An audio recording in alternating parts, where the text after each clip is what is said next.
welcome to this explainer. Today, we're diving into an absolute pop culture juggernaut that has defined music for decades, but we're going to look at it through a very specific dual lens perspective.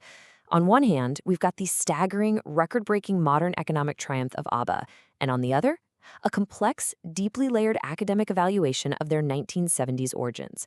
We're going to contrast the billions of dollars they generate today with the sociological theories surrounding the burrowed beats of their past. It's an incredible story of art, commerce, and culture. Here's our roadmap for today. We'll start by checking out the massive ABBA voyage phenomenon and its economic impact. Then we'll pivot hard into disco's hidden historical roots, exploring sexuality, camp, and content appropriation before finally evaluating this incredibly complex legacy. All right, part one, the ABBA voyage phenomenon. To really wrap our heads around the sheer scale of what we're talking about, we got to look back to May 2022, when ABBA essentially redefined the live music experience. Just look at this number, £2.06 billion. According to a comprehensive impact report by Sound Diplomacy, that is the total UK turnover generated by the ABBA Voyage concert so far.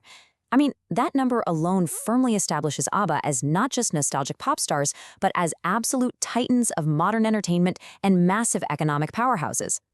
But seriously, how do you generate billions from a band that hasn't actually toured in decades? Well, it's a wild mix. You combine these cutting-edge digital avatars, affectionately called avatars, with a spectacular 10-piece live band. And they didn't just rent a space. They constructed a purpose-built arena in London for this exact show, pulling in over 3.5 million visitors since it opened.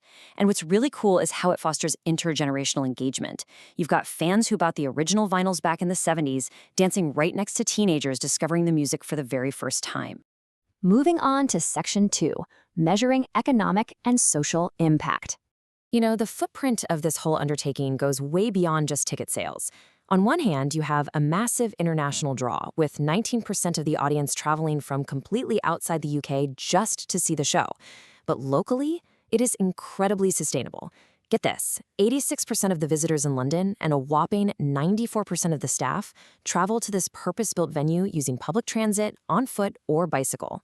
On top of that, the entire venue operates on a 100% renewable energy tariff. It's literally a modern marvel of sustainable cultural tourism. So we've seen the modern marvel side of things, but we have to ask a much deeper question here. Whose culture actually built this multi-billion-pound sound? How exactly did four white, heterosexual Swedish musicians become the global, highly profitable face of a genre that was originally created by and for marginalized groups? Which brings us to Section 3, Disco's Hidden Historical Roots.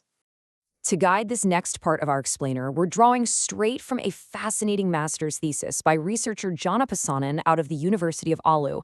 This document critically reevaluates the band's history and their music through a super rigorous academic lens, basically breaking down the elements of culture that ABBA brought into the mainstream. Now, the thesis relies on a framework called cultural materialism. Think of it kind of like looking back in time with modern glasses on. The researcher analyzes 1970s disco not just as, fun dance music, but by placing it squarely in the political reality of its era and then evaluating it using what we understand today about social status, race, and prejudice. Let's trace the timeline a bit.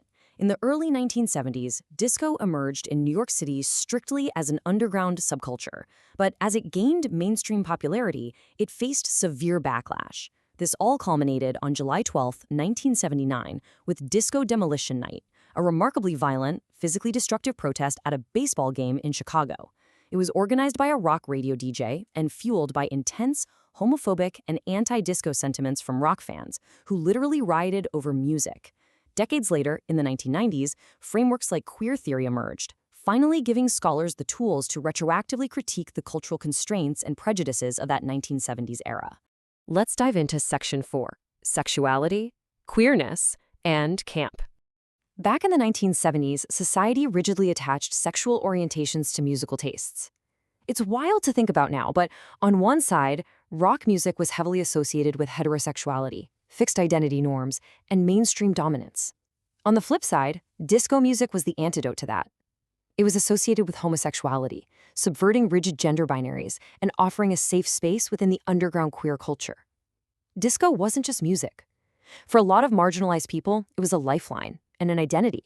The University of Oslo thesis actually makes a pretty striking argument about this exact dynamic. The researcher states that the group takes advantage of queer communities by participating in disco culture and pandering to these communities while being heterosexual and cisgender. So the academic argument here is that ABBA, and acts similar to them, engaged in the commercialization and essentially the de-queering of the genre. They utilized the aesthetics and sound of a marginalized community to achieve massive, mainstream heteronormative success. Moving to Section 5, Race and Content Appropriation. This academic critique really hinges on a concept called content appropriation. This happens when an artist uses the cultural products or stylistic elements of another culture to produce their own art. The researcher uses this specific categorization to analyze exactly how ABBA, a white European pop group, utilized African-American musical traditions to craft their signature sound. According to the thesis, disco fundamentally stemmed from traditional African music styles and was firmly rooted in Black communities across the US and Europe. The critique argues that this essentially Black genre was absorbed, sanitized, and whitewashed by European pop acts. By bringing these sounds to the global mainstream, white artists financially benefited from unacknowledged privilege, and the subsequent massive commercialization ultimately erased the genre's original, deeply important cultural connotations. To frame this argument, the researcher utilizes critical race theory, specifically examining the unacknowledged dominance of whiteness in popular culture. It asks, how does a society determine what the default norm is? Well, the thesis argues that European pop stars unknowingly benefited from a society that considered their white culture as that default. This allowed them to borrow styles from marginalized racial groups without facing the systemic barriers that the original creators had to deal with. Finally, Section 6, Evaluating a Complex Legacy. So when we put all these pieces together, we're essentially looking at a massive iceberg.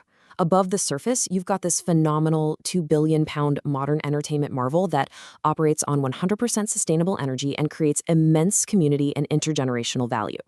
But below the surface, academic research points to a legacy rooted in content appropriation, the whitewashing of a Black musical genre, and the de-queering of marginalized art for mass consumption. ABBA's legacy is at the exact same time a masterclass in modern cultural tourism and a deeply complex historical example of cultural borrowing. Which leaves us with a final, pretty provocative thought to consider. How do we balance our enjoyment of modern pop phenomena with the marginalized cultures that originally built their foundations? Can we celebrate the billions of dollars of joy and sustainability created today while fully acknowledging the borrowed beats of the past?